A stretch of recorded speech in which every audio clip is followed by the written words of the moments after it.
You are a former athlete, and I don't care if you stop playing at the high school level, the collegiate level, you played professionally, you're an Olympian. It doesn't matter what level in which you played at. You are still, you've had coaching all along that journey, and you are still an athlete. And there's an athlete DNA in you that seeks out approval from others.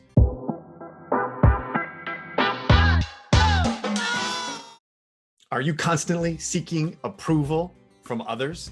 Before you take that next step, you ask someone, would you do this?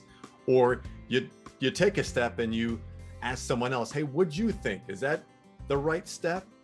Would you believe that by doing that, you're actually making yourself less effective? And you're not going to get the results that you're looking for because you are seeking criticism. You're seeking the judgment and the feedback from others. Hey, what's up? It's Cletus, Coffey, the founder of Recovering Athlete Coaching and Training. And gang, as former athletes, we were taught very early on to seek the approval of our coaches. We wanted playing time. We wanted to be a starter. We wanted to be the best on the team. And yet we got in a habit and formed this paradigm of seeking the approval of our coaches, oftentimes our parents, maybe our fellow teammates, in order to be perfect. We want to be the very best version of ourselves out there, when in fact, we're actually probably holding ourselves back. Now, carry it over into life after sports, you're totally being less effective. You're not getting yourself in a position to achieve a level of high performance in life now, post-career, primarily because of fear. That's right, fear. That's why you're seeking the approval of others now. And you're fearing that if you take this step, that you are going to be criticized, that people are going to make fun of you. People are going to question you like, hey, what are you doing? How come you're doing that? So there's fear in that. And so you seek their approval, much like you did with coaches. Hey, was this the right step? Hey, should I be doing this? And when you do that, obviously you're opening yourself up to their judgment, to their critique, to their lens on how they view things.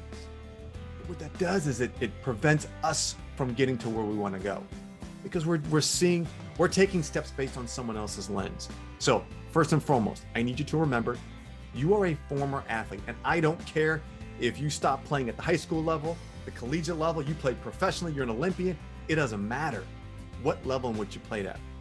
You are still, you've had coaching all along that journey, and you are still an athlete. And there's an athlete DNA in you that seeks out approval from others. Am I doing the right thing? Instead of going inward and asking yourself, is this right for me? Does it feel right? What is my gut saying? Is it alignment with my mission? Is it alignment with my values? Is it alignment with what I'm good at, with what I'm not good at? But see, I'm willing to bet you haven't done that research on yourself yet. And that's all right. You're not alone, gang. It took me forever to get to that point, many years post-career, for me to do that type of work inward, because I was seeking approval. Hey, should I go take this job? Or, yeah, okay, everyone says I'm good. I'm an athlete, and I'm sure you can relate to this. Oh, you're an athlete. You're great with teams. You're driven. You can set goals. You should go into sales, Cletus. Oh, yeah, go into sales. Oh, okay. I didn't have a plan for myself. I didn't know myself, so I just got into sales and started working in a career of sales, not checking with myself all along, feeling like, I don't like this. This doesn't feel right. It's not talking to me. My results and my outcomes are not coming easy. And when they're not coming easy, because remember when you were an athlete, it just started to come easy. As you were training, as you were getting better, the game was slowing down. You were getting results that easier than you were previously. It just started to come because it was in alignment with what fulfilled you, what your values were, what you wanted to create for yourself, and what you were good at. Yet in life after sports, when things aren't easy, there's some misalignment. And yet we continue to trudge forward because, hey, my family, my friends, others, society says that this is what I should be doing.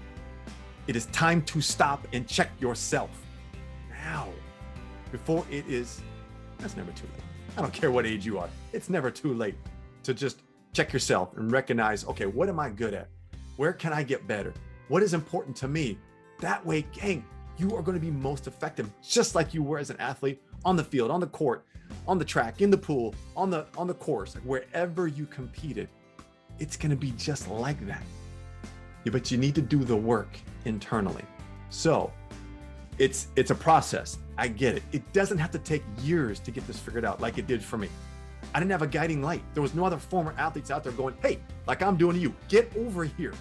Let's do this. And here is a playbook by which I can help support you. So if you're looking for some help, gang, please join the Recovering Athlete Journey. I want to be able to help support you. I'm tired, sick and tired for myself of being unfulfilled, settling for mediocrity, struggling, stuck, and I don't want that for you. So I want to be able to help support you, and it doesn't have to take years and over a decade like it did for me. Simply go to cletuscoffey.com/playbook and get my ultimate playbook for dominating life after sports, gang. It is basically what I just described right here. It is a workbook that's going to take you through 3 critical steps to go inward to identify what you're good at, what you're not good at, where your skills lie, what does the marketplace say about you. You want to get that information and use it.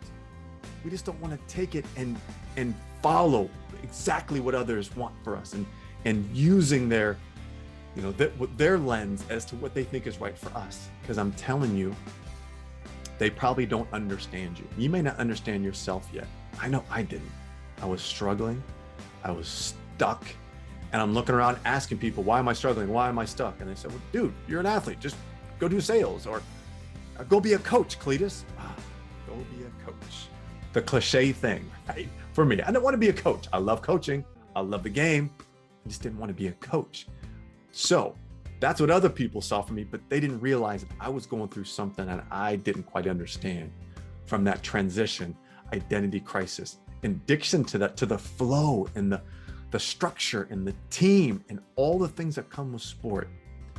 That's tough, but you don't have to be stuck in it any longer. You have help now.